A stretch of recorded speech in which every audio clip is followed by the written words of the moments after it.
আমাদের জমিনে এমন এমন মুসলমান আছে যারা খানি মুসলমানের নাম নিয়ে ইসলামকে বিক্রি করে দেয়। কথা বলেন ঠিক কিনা? ওই সমস্ত মুসলমানদেরকে জুতা পিটা করতে হবে। কথা বলেন ঠিক কিনা? হাই, বাংলাদেশের অবস্থা কি অবস্থা! নাই কোন সরকার, নাই কোন প্রেসিডেন্ট, যত সব নেতা খেতা সব এগুলো বাংলাদেশকে কি করেছে, একবার ছিন্ন বিচ্ছিন্ন করে ফেলেছে।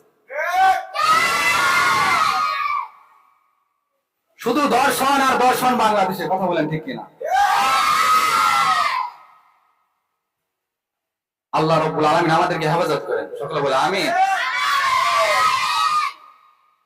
এই দুনিয়াতে যে হাসি, দুনিয়াতে থাকতেও আমাদেরকে লজ্জা লাগে, মাথা উঁচু করে চলতে পারি না। কারণ আমরা দেশের মধ্যে, আমাদের এই বাংলার জমিনে 98% মুসলমান থাকতেও দুনিয়ার জমিনে, দুনিয়ার জমিনে দর্শন টাস যত চুরি চামারি আছে এই দুনিয়ার জমিনে বাংলাদেশে হইতেছে। কথা বলেন ঠিক কিনা?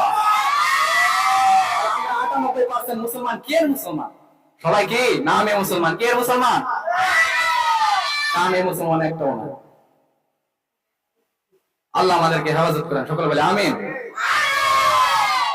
একজন পিতার দায়িত্ব হচ্ছে তার সন্তানকে, তার কন্যা সন্তানকে ঘরের মধ্যে হেফাজতে রাখা। রাস্তা দিয়ে দেখবেন পিতা কন্যা সন্তানকে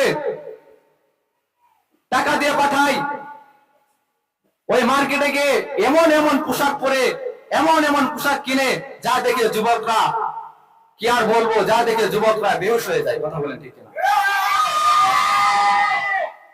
এই সমস্ত কুলাঙ্গার নারীদেরকে আল্লাহ তাআলা হেফাজত করেন। সকলে বলে আমিন।